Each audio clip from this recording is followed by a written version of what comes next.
Hello বন্ধুরা, আমি মৌসুমি। আমার হোম কুক মৌসুমি চ্যানেলে আপনাদের স্বাগত। আজ আমি বানিয়েছি পুর ভরা চাল কুমড়ো।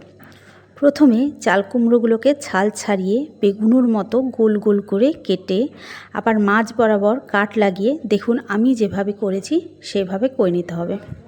তারপর ওই চাল কুমড়োগুলোকে 80% সেদ্ধ করে নিয়ে ঠান্ডা করে নিতে হবে।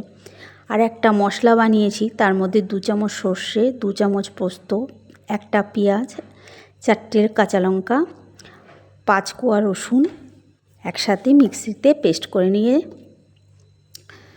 ওই মশলাটা চাল কুমড়ো যেখানে কাট রেখেছি তার ভিতরে ভরে নিয়ে দেখুন আমি যেভাবে ভরছি আস্তে আস্তে এইভাবে সব কটার চাল কুমড়োর মধ্যে ভরে নিয়ে কড়াইতে তেল গরম হয়ে এলে হালকা আছে লাল লাল করে ভেজে তুলে নিলেই রেডি পুর ভরা চাল কুমড়ো। একবার বানিয়ে দেখুন, খুব ভালো লাগবে।